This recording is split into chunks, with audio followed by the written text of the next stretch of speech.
So I want to introduce Noy. He's originally from Akron, Ohio. He's a Theosophist, co-Freemason, and Rosicrucian.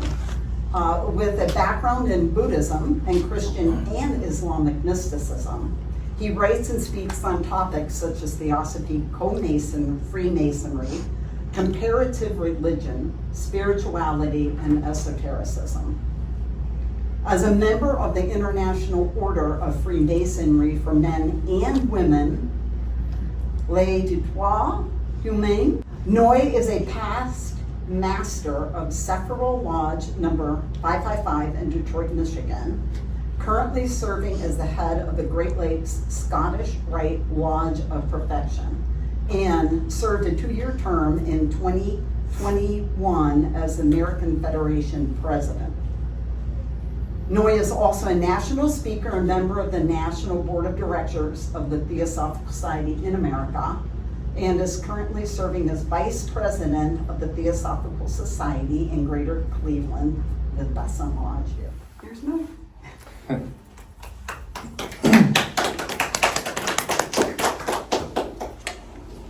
Thank you, Tammy. You're welcome. Thank you, sisters, brothers, and non-gendered siblings for joining me today for this second talk of the Theosophy Vibes series, Esoteric Teachings of the Society. So we talked a little bit in our, we discussed a little bit in our last talk about the founding of the Theosophical Society and of some of the founders and prominent members. So just to recap a little bit, the Theosophical Society this year is celebrating its 150th anniversary, and that'll be coming up in November. And the reason we're holding these talks today, or for this season, I should say, is to honor the work and the legacy of the Theosophical Society and the contribution that it gave to humanity in the progression of spirituality and pursuing one's inner path. Now, within the Theosophical Society, no member is asked to have any certain beliefs. There's no doctrine, no dogma to follow. However, in the Theosophical Society, we do perpetuate and safeguard and disseminate the Theosophical teachings. However, to be a member of the society, one must simply sympathize with the 3 objects of the society. And the first being to form a nucleus of the universal brotherhood of humanity, without distinction of race, creed, sex, caste, or color. The second object is to encourage the study of comparative religion, philosophy, and science. And the third object is to investigate unexplained laws of nature and the powers latent in humanity. So members of the society are here to support these objects while coming from their own personal backgrounds, paths of spiritual working, beliefs, and any kind of even mainstream religion. There's nothing that is prohibited or restrictive within the Theosophical Society. It's complete freedom of thought, complete freedom of belief. Even within the society, one does not have to agree with the writings and teachings of the founders. Although many of us do, it's not required. So if you read something from Blavatsky and you don't agree with it, that doesn't mean you can't be a member of the society. It's complete freedom of opinion. And with that, we're here today to talk about the esoteric teachings of the society. And we'll get into the word esoteric here first, just so we know what we're talking about. So traditionally, the word esoteric means designed for or understood by the specially initiated alone. Also can mean requiring or exhibiting knowledge that is restricted to a small group and also limited to a small circle. So this is the definition from Merriam-Webster's dictionary. So with the word esoteric here, at least on the first level of how we're going to interpret the word, it's telling us that it's a special knowledge, it's a special information that's reserved for people or individuals that come into this knowledge within smaller groups. So it's more of a welcoming into a group and learning the inner teachings of that group. However, if we dig a little deeper, we'll see that the word esoteric has further connotations as well. So the word esoteric comes to us from the Greek, esoterikos, meaning belonging to an inner circle. So far from the etymology, we're still pretty much on par with the standard definition. So we go a little further.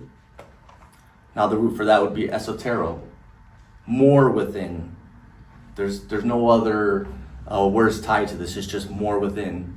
It's not more within a circle. It's not more within a group. It's not more within a society. It's just more within. Now we take it to its furthest root. We come with eso, which means within. So if we look at the word esoteric according to its deepest roots, it's telling us that these are inner teachings, not just inner in a group. They're inner teachings within the inner person. These are teachings that we must experience. These are teachings that we must come into a realization of. These teachings are not just simply theoretical speculation and entertainment. This kind of esoteric knowledge is meant to be practical. It's meant to be applicable within our daily lives. And the theosophical approach, according to the society, is one about spiritual self-transformation. And the way we go about this spiritual self-transformation is through the tools of study, meditation, and service. Now, when we say study, we're talking about learning something, but not just memorizing it, not just reading it over, but really contemplating it and analyzing it and boiling it down to its roots. But we're also asked to test. Don't believe anything on blind faith. Don't take anyone's word for it. Anything involved with the spiritual path is there for us to investigate. It's there for us to test and to see if it's true or not. So within the study of theosophy, no one's asked to believe in anything at all. We're asked to try and see what happens. Now, through meditation, it's not just simply the art or the practice of meditation, but this is to internalize the theosophical teachings, to use introspection as a tool to work on our inner selves. And according to spiritual alchemy, it's the inner work of transmuting the lower self to the higher self. And through service, we're not simply talking about charity or serving others. We're talking about living the wisdom of Theosophy, living that divine wisdom, that truth, that intuition that comes to us from a place beyond the rational mind. So this is the truth of reality. This is the spiritual insight that can come to us through the study and meditation of Theosophy. When we study, when we meditate, so we're learning, we're internalizing, we're growing. And then the service part is just like a natural unfolding. We don't really have to think about being of service to others when we awaken to our inner nature and that divine essence within us, but more importantly, the divine essence within others. There is ageless wisdom. So this is a wisdom and a truth that transcends time, space, and culture. So these are universal truths that we see in ancient wisdom. So there's a little bit of a difference between ageless wisdom and ancient wisdom. So when we talk about ancient wisdom, those were the systems that carried the ageless wisdom through history. So briefly, we can consider the culture of Göbekli Tepe in the Anatolia region, Turkey, modern day Turkey. We can think about ancient Egypt and all of those sciences, both spiritual and natural sciences. We can think about the traditions of Kabbalah and Rosicrucianism. Hermeticism is another one, and Neoplatonism. So we're going back here a little bit. Ancient wisdom also taught by the Yoga Sutras, Vedanta system, and the Upanishads and the Vedas. So a lot of that ancient Vedic traditions are also tied into that, as well as Buddhism and Zoroastrianism. These weren't just religions or belief systems. These were carriers of this ageless wisdom. But now, a lot of these systems are incomplete or fragmented, so they're considered ancient wisdom now. Where would you put indigenous spirituality worldwide? They're also carriers of ancient and ageless wisdom as well. When we look at, there's just too many to mention. They have initiatic system, they have rites and rituals and ceremonies, they have deeper teachings of the cosmos. Yes. This is definitely generalizing, but this is found throughout all parts of the world.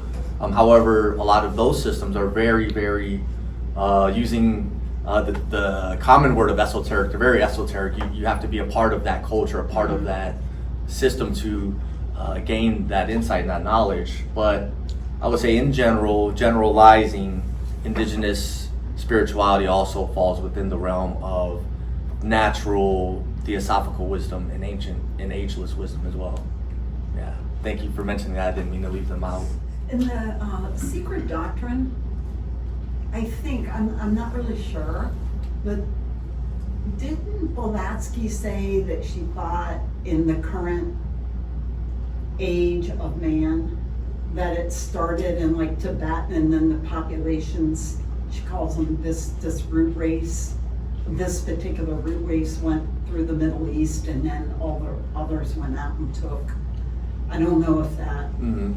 Yeah, it's a little bit of a cloudy picture, but it's not hard to pick apart because the terminology changed. The way modern academia uses words for cultures and civilizations and linguistic groups versus those that Blavatsky used in the late 1800s.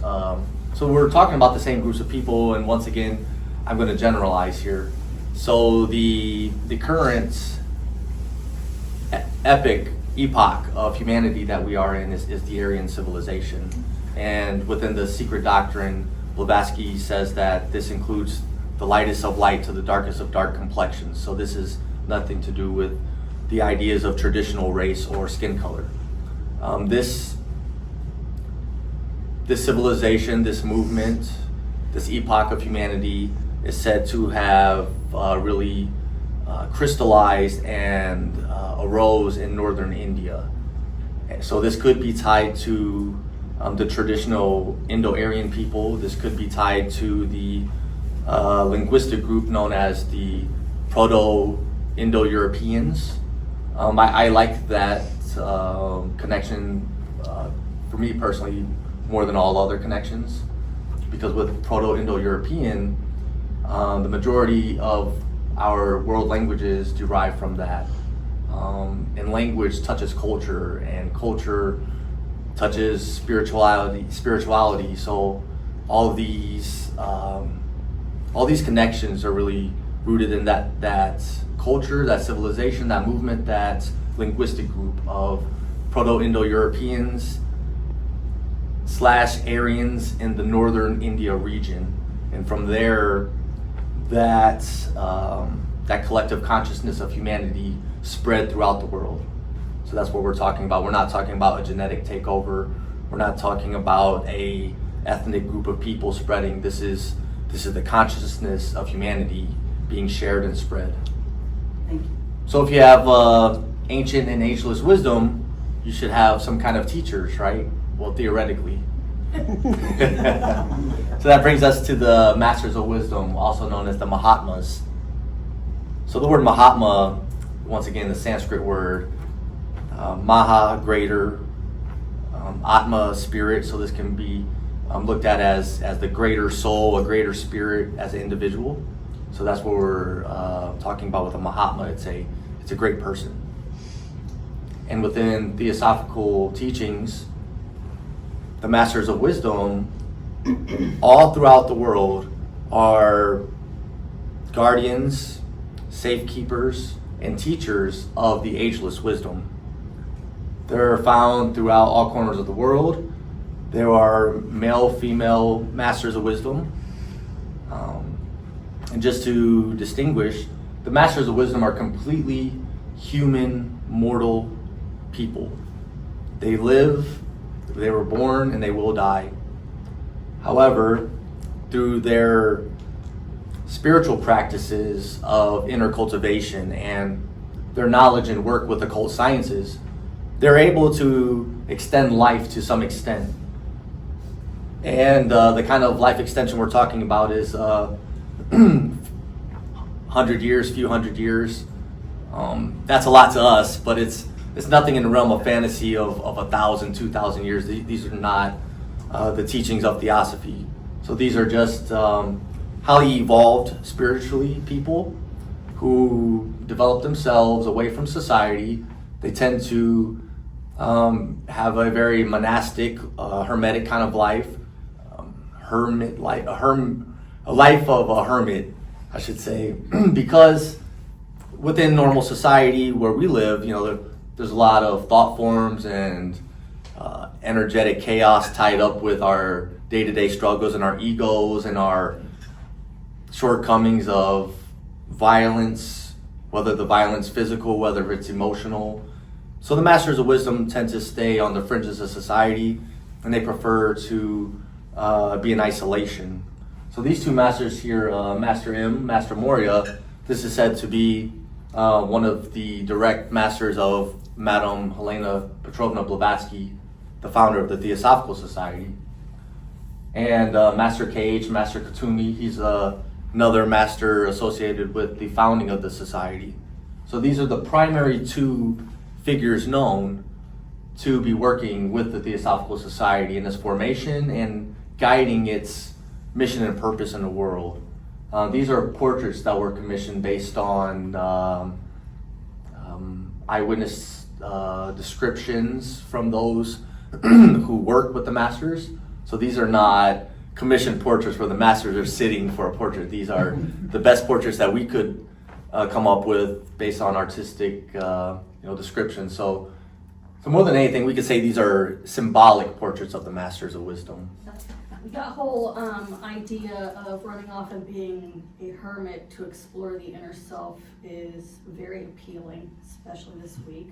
I'm wondering though, isn't the whole entire point to cultivate that self to be able to go back and cope with humanity? Isn't that true mastership? Yes and no, I agree. Yes and no. Okay.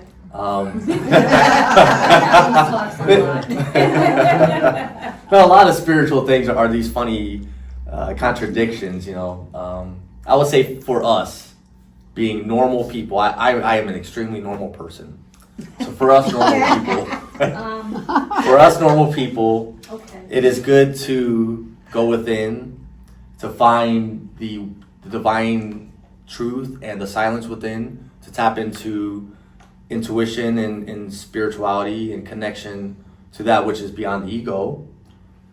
Sometimes meditative retreats or spending some time in isolation can help us with that, to kind of disconnect from our normal world for some time. And then we come back into our family, our chores of home and work, kind of refreshed, renewed, maybe new perspective. I totally agree with that. That we should go within, separate, so that we can come back into society and contribute. However, on this level of mastership, these are individuals that are even beyond that stage for us. These are individuals that spend a lot of their time helping to progress human conscious evolution, harmony, and peace through their work on the spiritual planes and mental planes. So this is even beyond astral works. This is above that. So these are individuals that are actively working with forces and energies to help bring the world into a better place for all living beings. So this can be thought of almost in the sense, if those are familiar with the Buddhist concept of a bodhisattva, those who seek enlightenment for the benefit of all living creatures. So that's what the Mahatmas are doing. They're working on the spiritual and mental planes. It sounds like you're saying they're way beyond the personal. Is that true? Yes and no as well. So within the Mahatma letters, the masters tell us that they too have their own personalities and their own lower ego. They are completely individual people. However, they only shift to being a master of wisdom when they dwell in their higher ego and their higher spiritual self. So they can, just like us, we can get into a meditative zone where it's all oneness and peace and just pure wisdom and equanimity. We're not going for positive, we're going for unstirred equanimity and bliss. So when we get into that state, if we're able to, maybe we can get glimpses here and there. That would be us connecting with our higher self and our inner self and the divine. And so the masters do the same thing. How many exist? How many right now of those people exist? I don't think anyone knows how much exists because there are brotherhoods. When we say brotherhood, this is non-gendered, so this is just a word to say people. These are, you know, men, women, non-gendered. It doesn't matter. It's about spirituality at this point. So there are brotherhoods spread throughout the world. We know about some of them. I would wager that the majority we do not know about. And even through those brotherhoods that we know about, we only know certain individuals from those brotherhoods. So for example, Master KH and Master Kutumi, they're known from the Trans-Himalayan Brotherhood. So this is in that region of the Himalayas. Who else is there in that community? I'm not quite sure. We know about other brotherhoods that were mentioned, like in Egypt, the Brotherhood of Luxor. There's a brotherhood in Europe, and the Count Saint Germain is related with that brotherhood. So we really don't know. And they like it that way. They like it that way. Yeah, because just imagine this real quick. You know, sometimes if someone's thinking about you or you're thinking about someone, sometimes you both can feel that or sense that. It's really obvious sometimes with a phone call or a text message. Your phone beeps or rings and you have that intuitive knowing that, that's so-and-so. Now imagine these people that are masters of that sense. So just us talking about them, just us thinking about them, they're picking up on it. It's probably, you know, like it's like a mosquito. It's like, come on, guys, leave me alone. I'm trying to meditate. So yeah, they definitely do like to stay away. I remember being with the Dalai Lama, and he said, whatever he said, then when we left, one of the people said, well, you're just seeing the physical part of him. The Avalokiteshvara part of him you don't see. Absolutely. Yeah, so within the Theosophical teachings, the immaterial, the spiritual, it precedes the physical. So in general terminology, this is the illusion. This is the hard manifestation of physical reality, where the spiritual, the immaterial, it takes precedence. That's getting closer to Sat, closer to the real. So yeah, what we are spiritually, what we are beyond the body is more of our true essence. Yes, absolutely. And just quick on the Dalai Lama, for those that don't know, the Dalai Lama is a member of the Theosophical Society. So he's a fellow with us. Yes. Cool. Yep. So at the founding and start of the Theosophical Society, this was, late 1800s, early 1900s, when it really started to form as an organization. There was a big battle in society between scientific materialism. So this is the kind of science where everything is knowable eventually, and there is nothing unknowable and unseen. So this is pure materialistic science versus spiritualism. So spiritualism at this time was kind of a general terms. It was a movement that created in society an alternative to mainstream religion.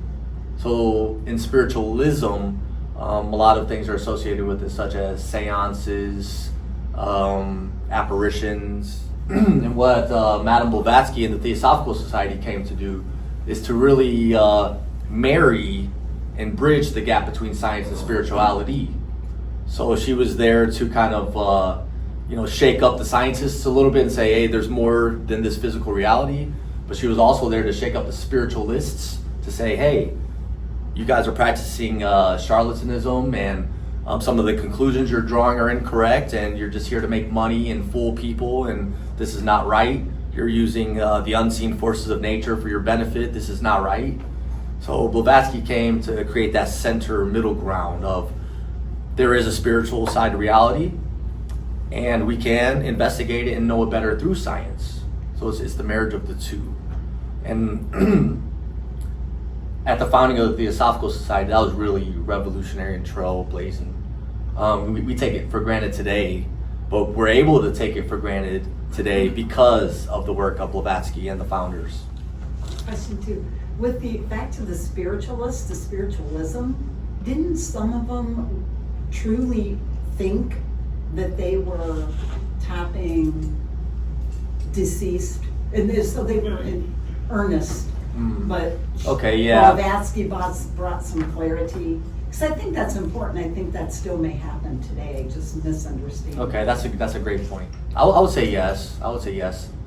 Sometimes we experience things, we can tap into things that we don't absolutely understand its root, and that could lead us to incorrect conclusions or understandings about that. What would Theosophy say about seances and communicating with the dead and things like this? So in Theosophy, it teaches that the personality, our ego, who I am as Noy, who you are as you, this part of us, just like the body disintegrates and eventually reabsorbs into the physical matter of the world, that which makes us our individual person also disintegrates after death. It takes a little time, so we're talking about we'll go through some layers in a moment if we're jumping ahead. But so the personality, we'll get straight to it. The personality, the individual dies, but our spiritual soul, our spirit, our higher ego, our higher self, that is beyond the lower ego, that is beyond the personality, that part is our reincarnating essence. So when people communicate with the dead or recently deceased individuals, this could be several things according to Theosophical teachings. One level, it could be the immediate astral shell of the individual. So we're talking about in the process and time frame of dying, pretty close to physical death, there's still that etheric astral shell of ourselves that exists and needs a little bit of time to disintegrate and absorb back into the astral matter. So that astral shell sometimes acts as a repository of our past experiences and our memories, but it's not the individual anymore. So it's more like a recording of the person. It's not the person. So sometimes clairvoyant people can tap into that astral shell. So it's just like reading a journal at that point. But it's a astral vehicle of that memory. That's why in some Eastern traditions, sometimes they give great respect to the deceased body for a week, 2 weeks, 100 days after physical death, because they are honoring the decay and the disintegration of those subtle planes before they fully discard the body as not associated with that person. So that's one level. They're just tapping into a storehouse of record. Almost like we could say when people tap into the astral light information or the Akashic plane information. So that's another way that people pick up on information during seances and in contacting the deceased. They're actually picking up on the Akashic plane and that information that is always there. There's another possibility. You know, you have these trickster spirits and elementals and those who we cannot perceive with the regular physical senses. So sometimes we can get these astral beings, we'll call them astral beings because there's a variety, all sorts of them. It could be an astral being posing as the deceased individual, picking up on your own thought forms, on your own memories through your aura, and telling you what you want to hear based on how it's reading you as an open book. I've read studies before more along the lines of like psychological in nature, that a lot of times when we have interaction with a spirit, for lack of a better word, that say, for example, I'm still communicating with my husband who died 30 years ago. That could be more about me and any unresolved issues I have toward that memory. Within Theosophical teachings, we are taught about the tremendous power of thought and emotion. So if and when we put a lot of devoted thought, a lot of emotion, especially over an extended period of time, we are creating thought forms. So in this way, yes, just purely through the psychological mechanisms of thinking and building those neural pathways in the brain and reminiscing and dwelling in that state of memory, that's building within our brains those stronger connections that always bring us back to that memory and that person.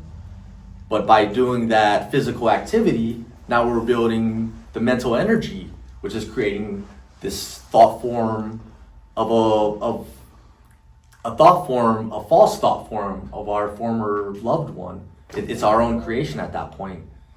And that's a pretty tricky, difficult situation to handle, because hurt, pain, suffering, it leads to that. But we do need discernment. We need to still ourselves and develop that silence and that quietness beyond thought, so that we're able to distinguish the real from the unreal. These are some great questions and comments. So all of theosophical thought can boil down to three main propositions. We call them the three fundamental propositions. So there are so many teachings that spin off of these, but these are what it's all about in Theosophy. So the first proposition is all about the absolute. In the proem of The Secret Doctrine, Madame Blavatsky tells us that it opens up with, it's an omnipresent, eternal, boundless, and immutable principle on which all speculation is impossible, since it transcends the power of human conception and could only be dwarfed by any human expression or similitude. So this is about the nature of reality at the highest level, at the absolute level. It's omnipresent, it's everywhere. It's eternal, no beginning, no end. It's boundless, no start, no finish. It's immutable, it's not subject to change. All speculation is impossible, because as soon as we put it into words, it becomes our thought. This is beyond what we can conceive. This is greater than our thought. This is greater than imagination. The absolute reality is far beyond the human expression. And that's very important to understand about the theosophical view of reality. Anything we can put there is of our own ego, of our own mind. The absolute is absolutely beyond that. And within some other systems, we can look at this first proposition through terms and concepts such as para-Brahman. This is from the traditions of India and the Vedic traditions. The idea of the Ein Sof from Kabbalah. The Wuji of Eastern and Chinese philosophy. Variously known as the unknowable, the causeless cause, the rootless root, the one, and the all. So these are various words, various concepts, various ideas that try to point us in the direction of the absolute.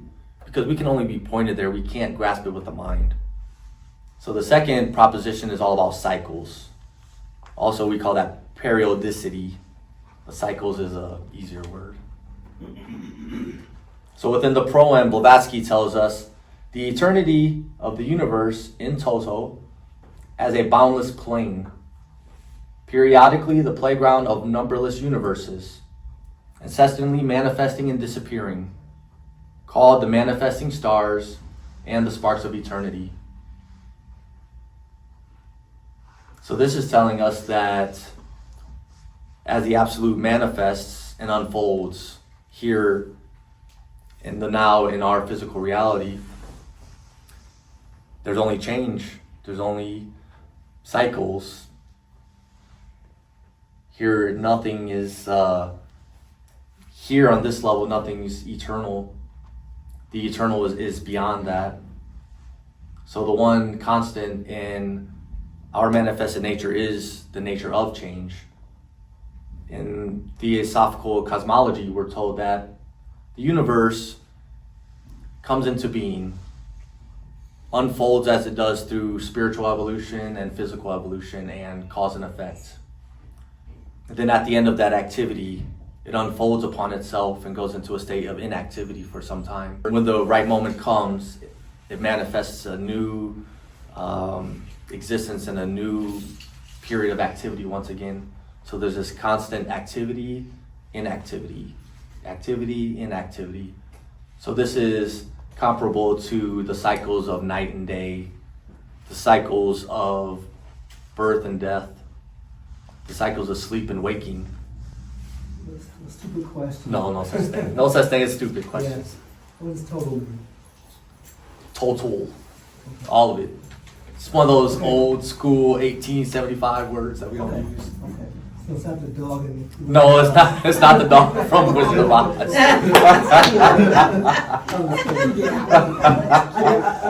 can't assume it was total, but it just says total. I've seen that before, I wasn't... Yeah, in total and completeness and wholeness. I think it's Greek or Latin, actually.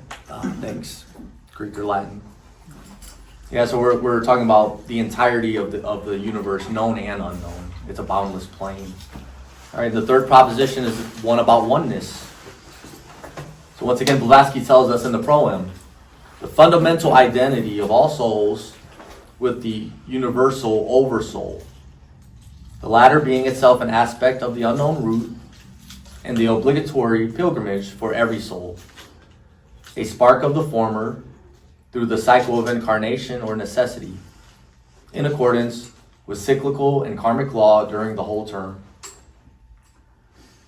So to summarize this, I would say you have the ultimate, the divine. We are a ray, we are a spark of that divine.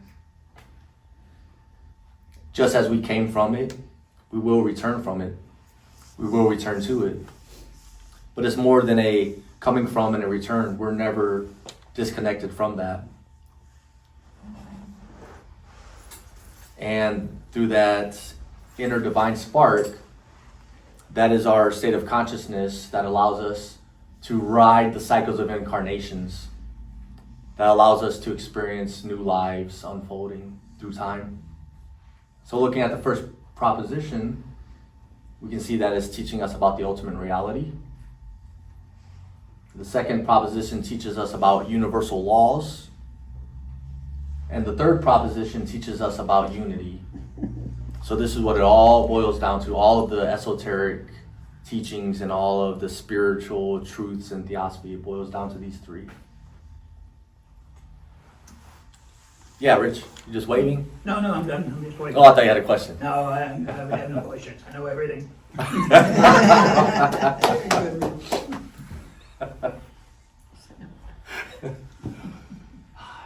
Give me a moment. All right, we're good. That was cool, Rich. All right, so this is like a three-legged stool that the path of consciousness and the path of humanity sits upon. Evolution, reincarnation, and karma.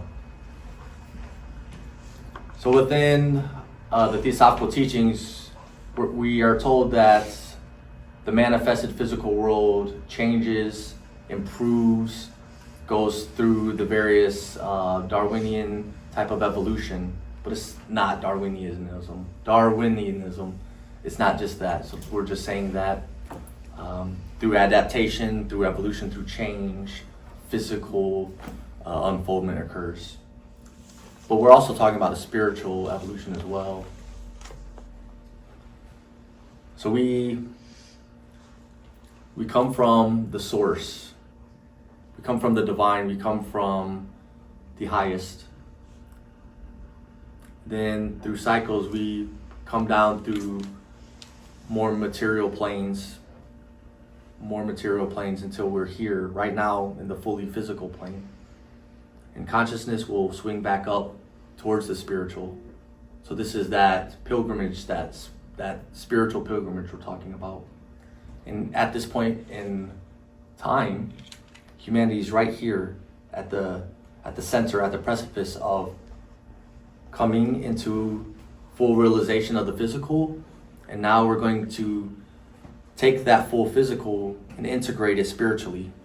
So we're on the upward swing right now. And through reincarnation, this is how we go about that. We live successive lives through that higher self.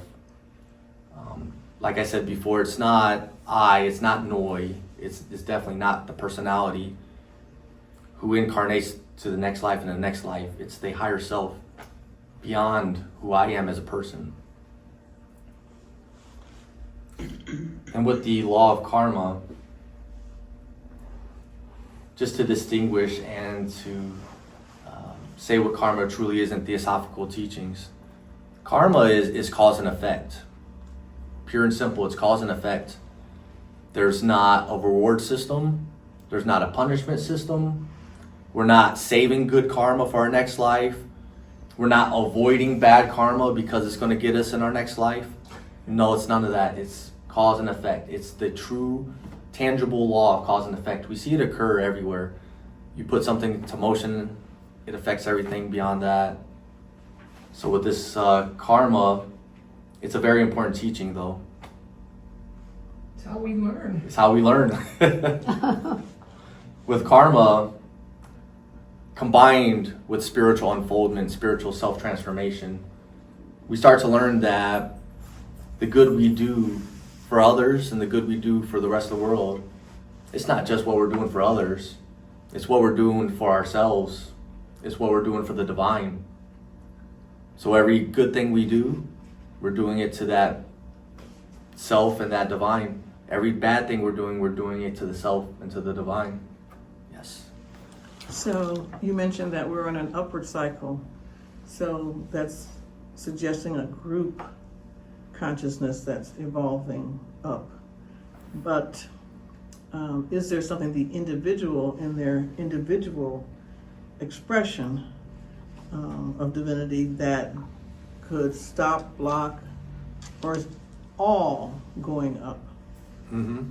Good question. Are all going up? It's kind of it's everything you did say. It's yes and So no. it's a yes and no again. There's a lot of that in this. There's a lot of yes and no. So regardless of one's personal path on an individual level, throughout time and incarnations, eventually each individual spark will return to source. Collectively, we are all undergoing conscious evolution and expansion together.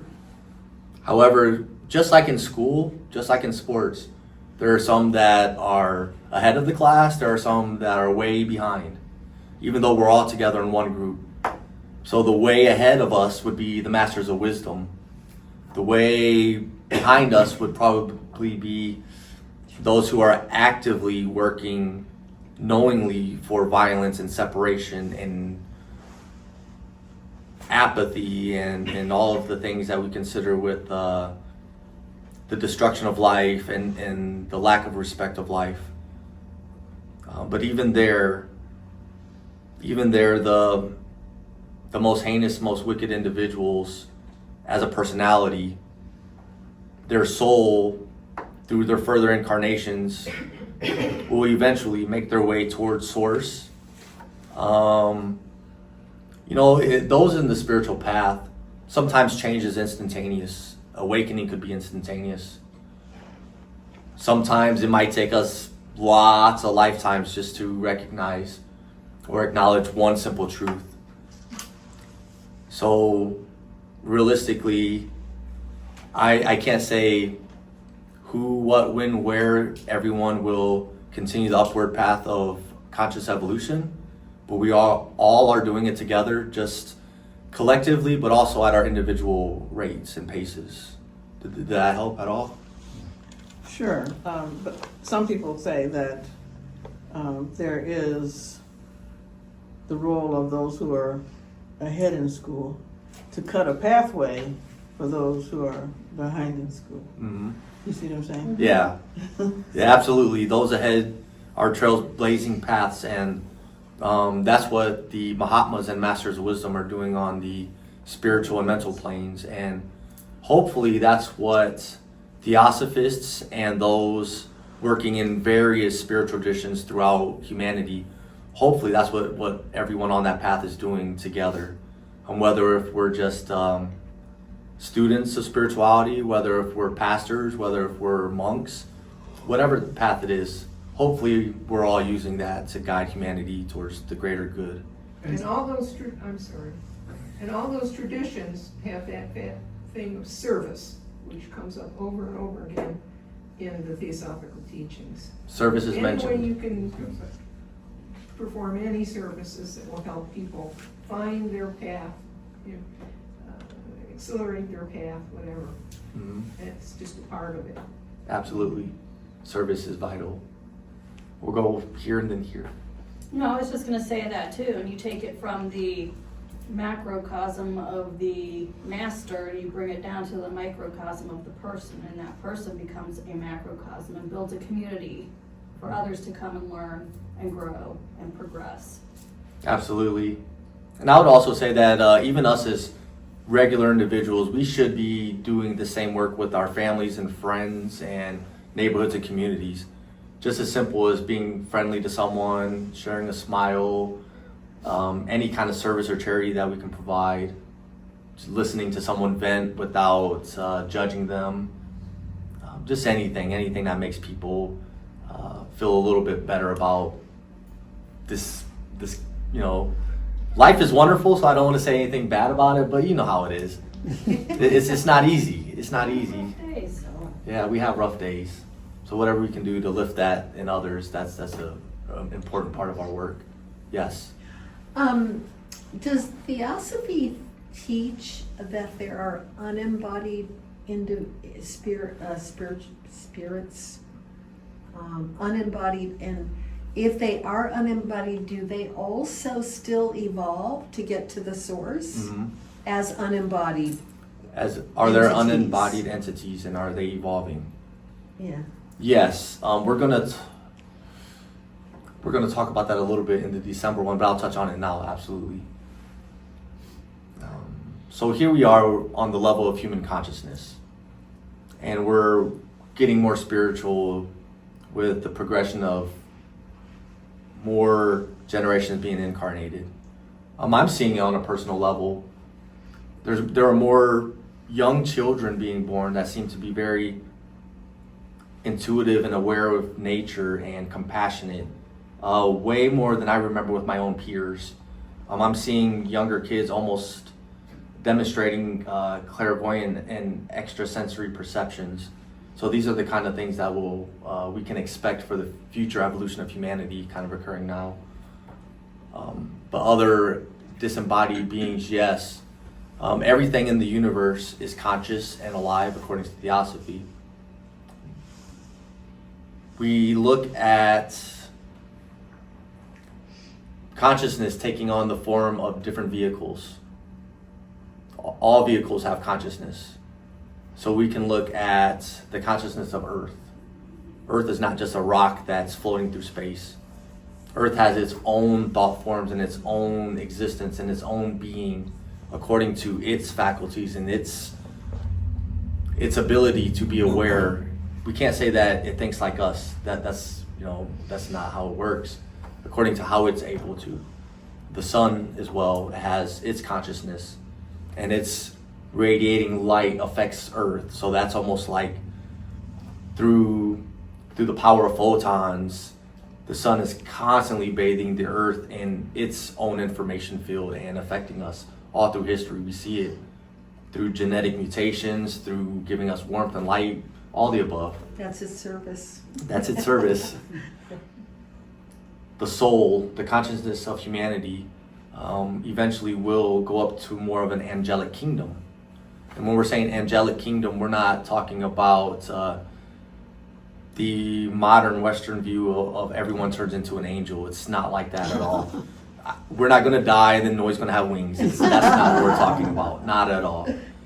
So this is through millennia of evolution as the human entity. We are the human entity. So after a lot of evolution, we finally get our stuff together, if we can survive, and we start to go back to the more focus on being active on the spiritual plane. So our spiritual bodies will take precedence versus a physical body. So it's almost like a shedding of the physical form. We still have the consciousness, the form, but now we're on the, going from physical, astral,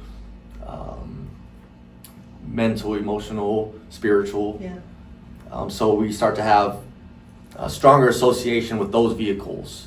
And then that's how we look at the angelic kingdom. Their main focus of their vehicle is more on the spiritual, energetic level, and the consciousness of humanity, not Noy, but the consciousness of humanity is going to pass that stage in this way towards source. So there are, and then even within the angelic kingdoms, there are hierarchy.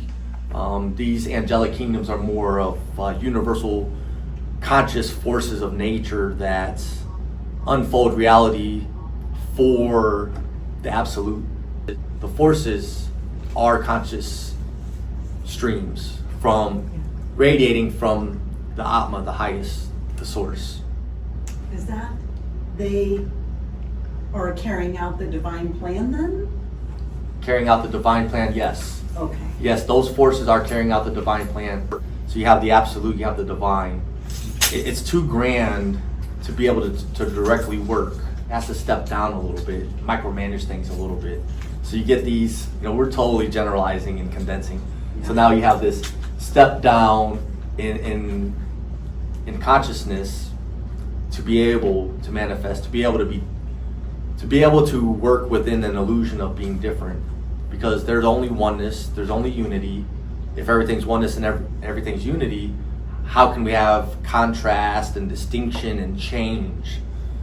That's what these forces eventually radiate down, almost like a prism of light.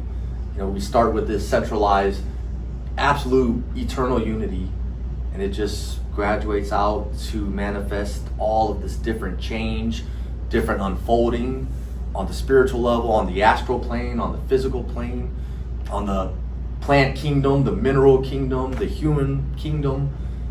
Theosophy covers all of these various streams of unfoldment and evolution. Yes, again.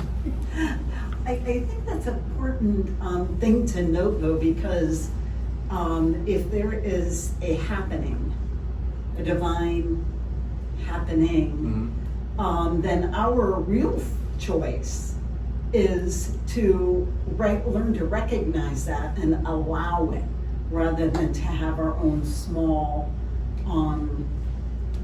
limited view that is coming from our illusionary mind. So we make wrong choices, which karma has to bring it back.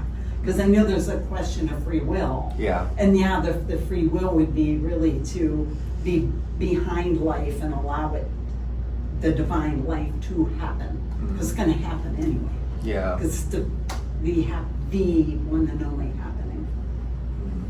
Anyway. No, that's perfect. It's actually leading right into the next slide. Oh. No, it's perfect. It's perfect.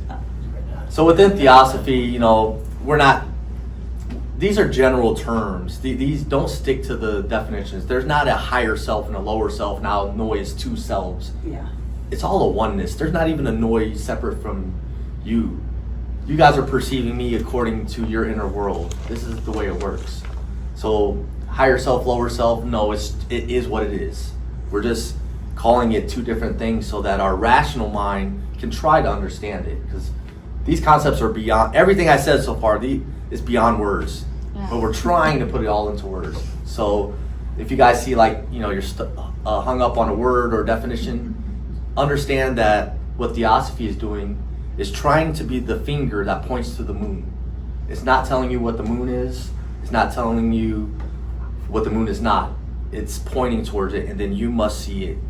You must realize it. You must experience it. That's all it is. There is a divine plan separate from, of course, what we want as individuals. If it was up to us, I don't know, perfect health, long life, money, all those kind of stuff, friends, everybody's happy. but there is a divine plan, and the way that we align ourselves with the divine plan is we have to align our higher self with the lower self. We have to integrate those two so that they truly are one, and that there's not a mental, emotional separation there. So in Theosophical teachings, we can kind of look at the human condition as a pentagon. So we can say that this represents who we are as people. If we look really close, this is not merely a pentagon. There are 7 points here.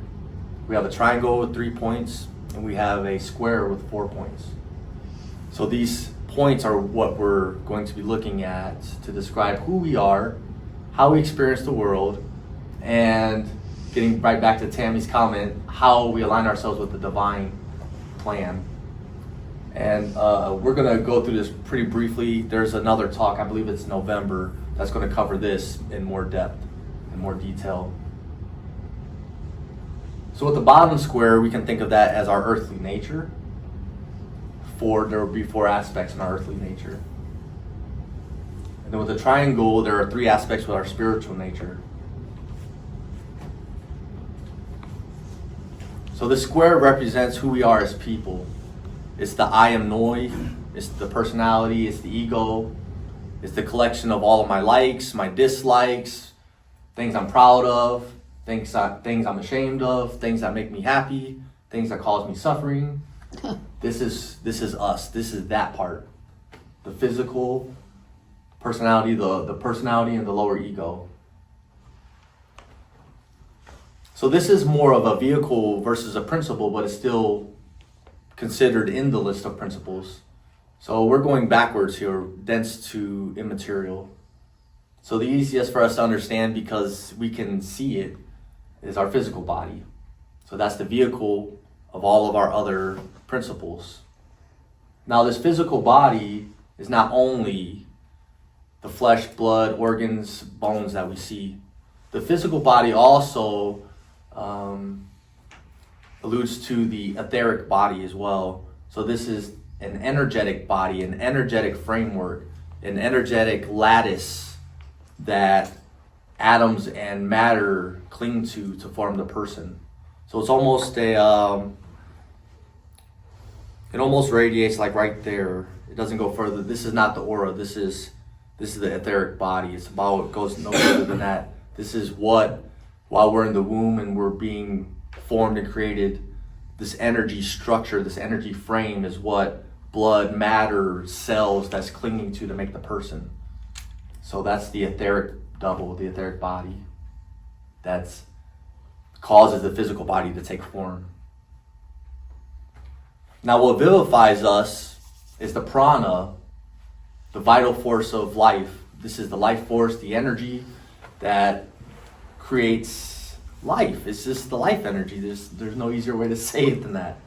So this energy of life, this prana, this chi, it's a pure radiation of life from the highest principle of the spirit. So it's a undifferentiated universal principle of life. It's the life principle. This is what animates us. Now another part that makes us this identity is the astral principles. So on this principle, I'm really condensing and adding and simplifying. So this astral, this could be, it is our emotions. This is our emotions. This is the astral plane. This is the dream world. This is the immaterial plane that we astral project to. That's outside of physical reality. Astral projection, not. I distinguish astral projection versus out-of-body experience. Out-of-body experience, we're projecting consciousness out into this physical world, almost like we have a doppelganger consciousness that's checking out the real world. Astral projection is shifting consciousness from the physical plane to the astral plane. So there are several planes to the astral plane, and the one that we are all most familiar with is the dreamland, the dream world. And we'll talk about this more in the November talk, but we can develop ourselves astrally as well. And the final part that makes us a person of ego is the desire principle. So this is tied in not only with the, well, when we say desire, it's twofold desire. So these are the wants and the desires that arise because of our physical vehicle.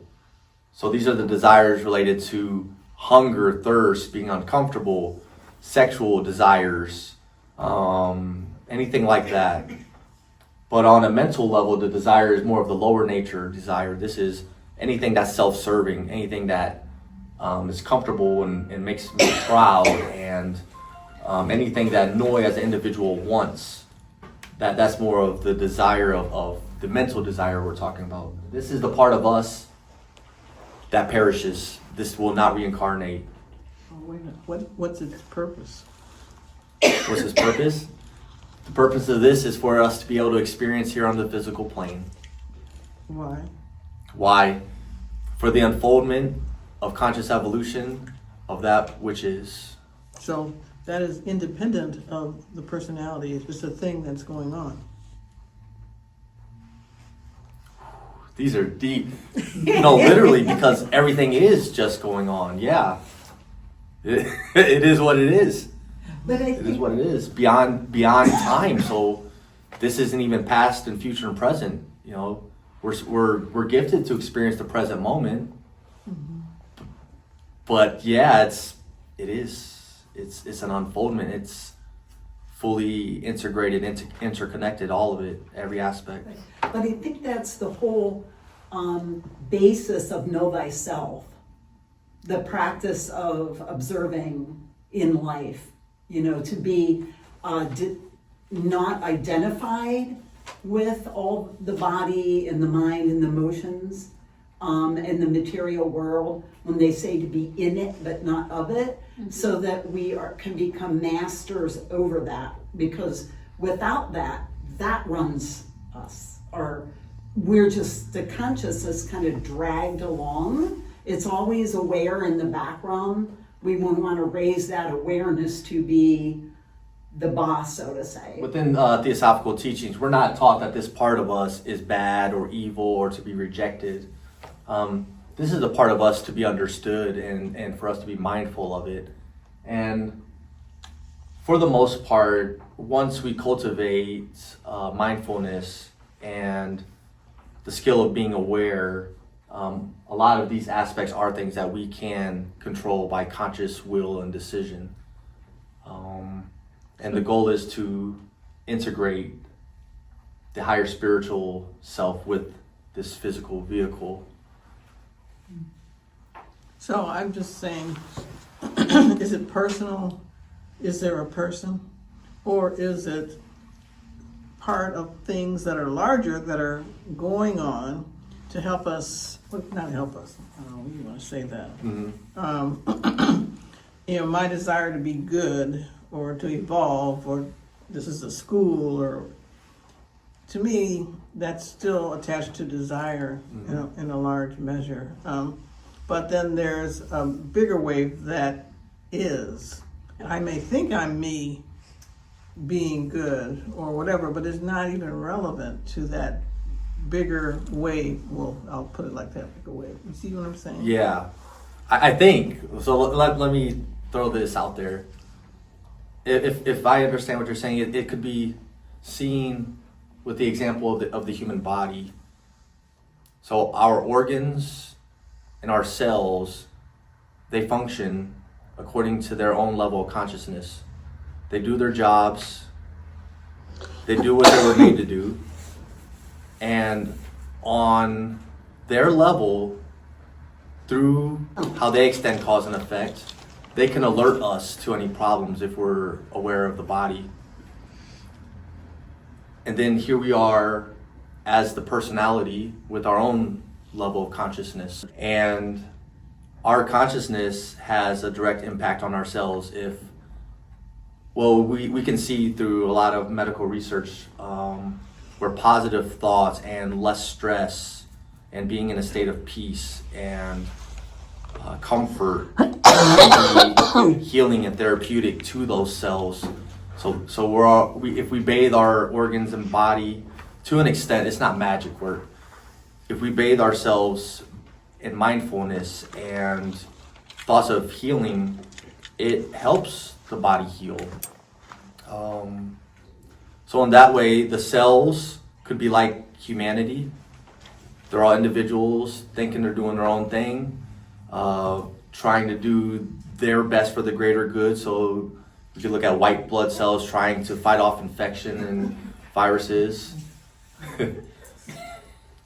So the cells, they're doing the best they can. Sometimes they fail, and then things get tumorous and cancerous because things went bad. Just like people, things go bad, and we end up on drug addictions and imprisoned and hurting others. So that's what the cells are doing when they go wrong, when they go bad. And then the totality of the human could be thought of as that divine plan, that absolute beingness that is what it is beyond any thought, any time. So it's both, it's none, it's all, it's not. So many paradoxes. Yes and no, right? Yes and no. No, but it's a good thought exercise, because definitely, so we as humans, we can go about our pursuing the desire of enlightenment, pursuing the desire of improving the self. Yes. On the other hand, it is what it is, and it's going to turn out how it's supposed to. And we go to source, we come from source. It's just a beautiful, beautiful unfolding is what I see. I see it. Yeah. Did that help? Was that on the right page? Sure. Oh, sure. All right. Well, there's a divine, there's an impulse. There's an We impulse. have it. We have it. So, From desire too, that impulse. I don't know about that, but, just we have this thing that's a part of us because we're in it. We are in it. And so it goes, even if we think we're going backwards, it's still working. But Yeah. in this plane, it looks like we're going backwards or forward. Yeah. But we really don't know if we're going backwards or No, forward. that's a good point. No, these are great thoughts that definitely should humble us and check our egos. And through study, meditation, and service, we can transcend this personality, Just level. lower ego. Yeah. Talking about transcending that. Now here's back to the triangle. So now this is how the higher self and the higher ego is represented in Theosophical teachings. So with the highest principle, completely universal, is the universal spirit or Atma. This is a principle that all share. There's not Noy's Atma, your Atma. This is the principle of the universal spirit that's undifferentiated, that we all share in. So that's our highest conceivable principle. Now, as this undifferentiated ray or spark of source, of oneness, comes into manifest reality, it has to step down to a vehicle. So this principle, it's a vehicle, it's both. So this is known as the buddhi, like related to the word Buddha, awakened. This is known as our spiritual soul. This is the very first differentiation out of the oneness.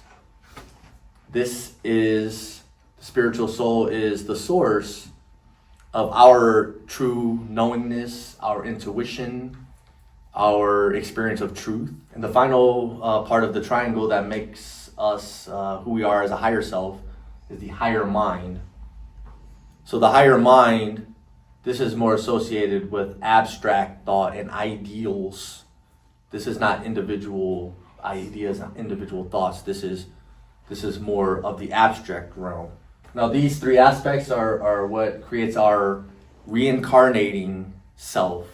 So this is universal spirit, our soul, and then our higher mind. So this comes with us throughout life after life after life. And as far as the Theosophical Society goes, I left the most important points for our society for last year. And it's the idea of universal brotherhood. So if we think about the spiritual path, universal brotherhood is the natural sense of the spiritual path. And once again, we're talking we're talking universal brotherhood. This is all of humanity. There's no separation here. Everyone, no matter what the title, distinction, it doesn't matter. Humanity is the universal brotherhood. Once we awaken, once we enlighten to our spiritual nature, we start to see the self within others. We see the divine within others. We see the unity of all life and how it all matters and how it all affects each other. And just by that knowledge, that real knowing, it's not a mental exercise, this is a real knowing. Universal brotherhood is just going to come totally naturally. We're going to treat others with compassion, with care, with love and respect. So that's why in the Theosophical Society, universal brotherhood is the most important pillar of who we are. The Mahachohan, this is the master of the masters. He told us about our Theosophical Society. Perish rather the Theosophical Society with both its hapless founders, than that we should permit it to become no better than an academy of magic and a hall of occultism.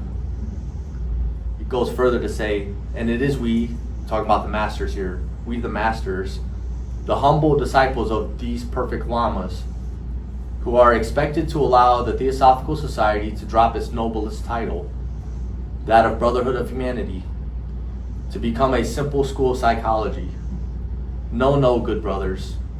You have been laboring under the mistake too long already. So once again, this is reinforcing that the Theosophical Society shouldn't even be about psychology. It's not about thought. It's not a hall of occultism, so it's not about our latent powers. It's not about the Academy of Magic, so once again, it's not about how we can manipulate the forces of nature. The true underlying principle of the Theosophical Society is to develop the universal brotherhood of humanity. And Joy Mills, past president of the Theosophical Society, she really brings home the mission of the Theosophical Society in this quote of hers from the purpose of the Society's objects.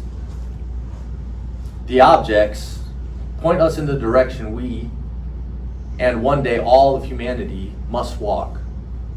The direction of being brothers, of knowing our brotherhood not just as theory, but as a reality, acting at every moment in harmony with ourselves, with others, and with all the life that surrounds us. Yes, an ideal, perhaps not to be realized in one lifetime, perhaps not to be realized for centuries to come, but truly an ideal for which no effort can ever be lost. No failure to achieve can ever be final. No action towards its attainment ever too small or insignificant.